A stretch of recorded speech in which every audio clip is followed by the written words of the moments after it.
Sobat IDX NTB, ketemu lagi di konten Spill IDX of the Week. Minggu ini kita coba belajar yuk dari kisah-kisah investor di pasar modal Indonesia. Karena banyak dari mereka yang memulai kekayaannya dari nol, yaitu dari pasar modal. Yuk kita coba cari pembelajaran supaya kita juga bisa sukses kayak mereka ya.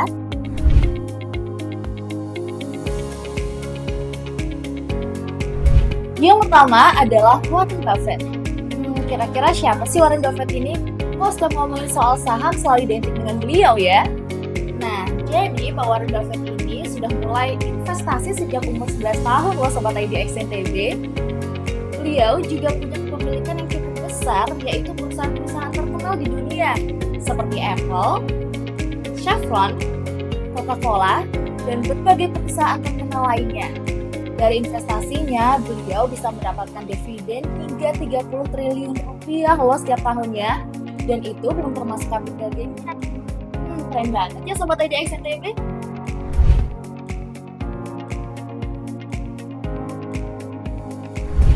Yang kedua adalah Bapak Lo Keng Hock. Nah, beliau ini sudah tidak asing alias sudah legend ya kalau kita berbicara terkait dengan investor di Indonesia. Namanya juga sering disebut-sebut sebagai Warren Buffett-nya Indonesia karena mereka berdua memiliki gaya investasi yang mirip karena sanggup memegang saham hingga bertahun-tahun dan cuan hingga ratusan bahkan ribuan persen dari satu saham nih Sobat IDX NTB. Sebelum menjadi full-time investor, beliau dulunya pernah bekerja di bagian tata usaha di suatu bank loh.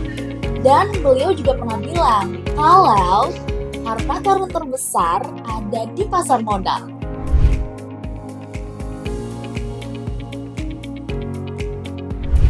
Yang ketiga adalah Peter Lynch. Nah, satu lagi nih ya, kita belajar dari investor luar negeri, yaitu Bapak Peter Lynch dari Amerika Serikat. Salah satu kalimat dari beliau adalah, "Behind every stock, there is a company."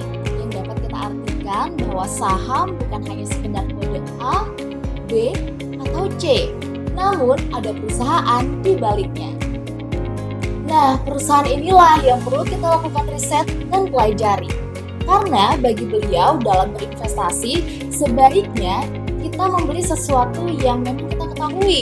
Karena ketika kita tahu apa yang kita beli, kita bisa merasa lebih tenang dalam berinvestasi saham. Jadi gimana? Info yang menarik bukan? Nah, untuk kamu Sobat IDX NTB yang tertarik untuk mengikuti kelas edukasi pasar modal, jangan lupa untuk follow akun sosial media IDX NTB atau klik link tree yang ada di profil Instagram kami ya. Thank you!